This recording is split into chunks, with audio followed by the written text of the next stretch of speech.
Jacqueline, we've been following this major system over the eastern half of the country here on KVAL News for the past several days, and it's really putting the brunt in on places like the southeast and up towards the Great Lakes. The sunshine has been truly incredible here across western Oregon today after kind of a chillier start, but we go even warmer as we press into tomorrow. But it's all short-lived, so a word of advice: get out and enjoy it while it does remain. The tornado threat continues across the Central Plains as we move into the middle of the week. That does include the state of Kansas, Oklahoma, and Texas after being battered with severe weather over the past several months.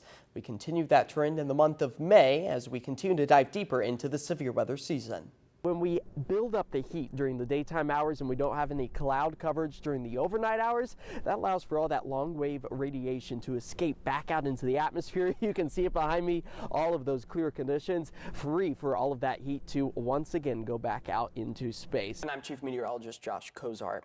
At least 5 accidents were reported in Eugene, including a crash on the Beltline and another on 7th Avenue and Washington. Brandon Cameraman, our brand new anchor here at KVAL News. And Brandon, I got to say, there's something very familiar about you. I know. I think I've been around. I'm starting to get to know a lay of the land a little bit, even though, yeah, I've been here for the last 3 years. But now these poor viewers are going to have to see my ugly mug a little bit more often. And so I'll try to make it as infrequently as possible. Glad to be here, though. Hey, yeah, super happy to have you behind the desk. You're usually further away in our sports area. And then Jacqueline, she'll be joining us for the 11 o'clock newscast tonight as well. And we'll kind of have our full team back together again. We will. Jacqueline mentioned the Pineapple Express, or the atmospheric river. That's what's setting up over the Pacific Ocean. It's a stream of moisture all the way from the state of Hawaii, thus giving it the name the Pineapple Express. And it's going to be traveling sandwiched in between a low to the west of us and a high to the south. Petrichor! All right, not a Harry Potter spell, but it is a smell. The smell of rain. Well, not rain itself. The bacteria and the plant oil that the rain activates. The bacteria secretes a substance called geosmin. We have this unique ability to be able to smell it really easily. You can pick up on this scent with less than 5 parts per trillion.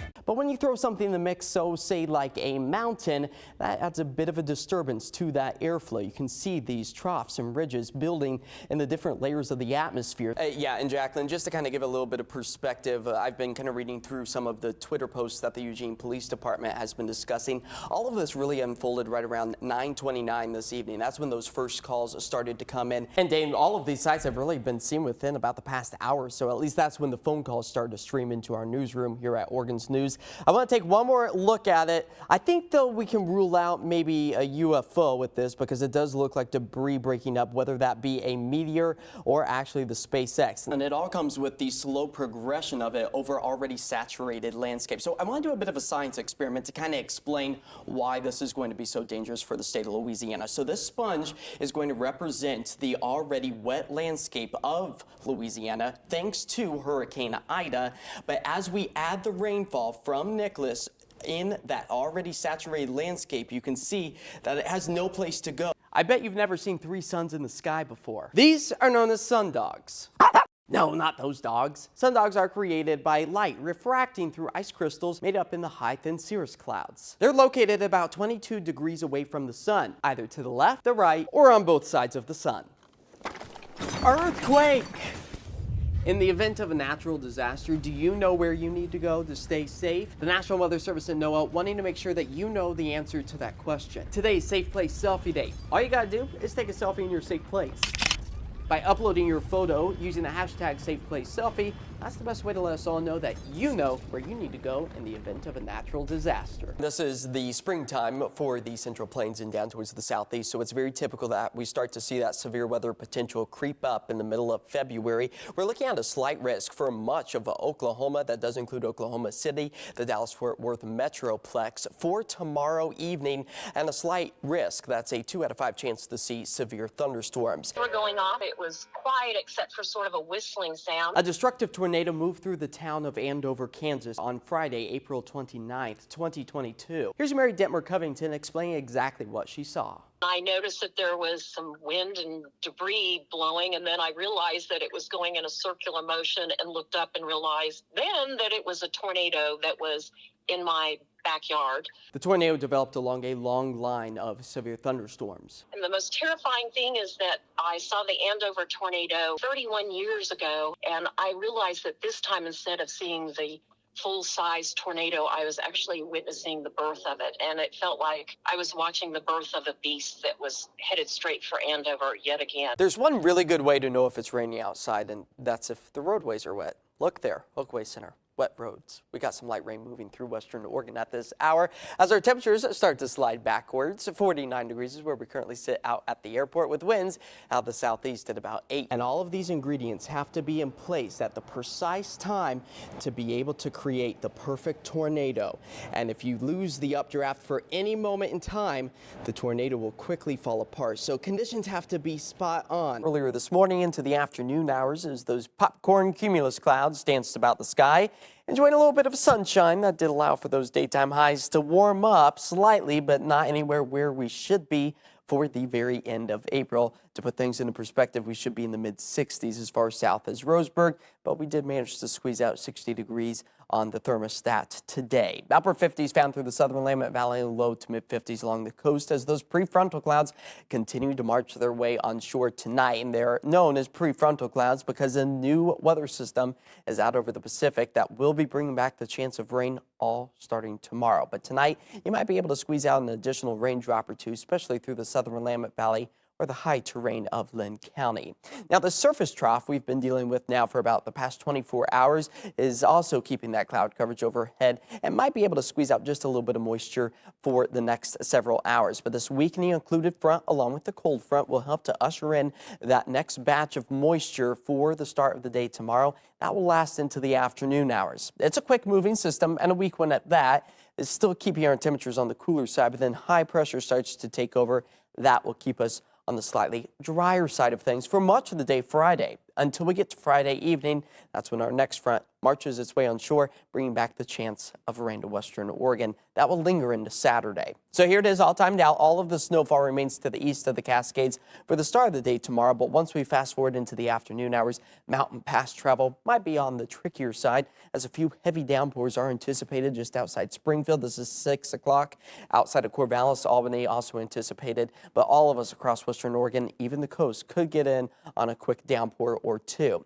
Once we wake up on Friday morning, a lingering raindrop or two is still a potential before we dry things out for the afternoon, and then that next second system pushes its way onshore to bring back the chance of rain that will linger into Saturday.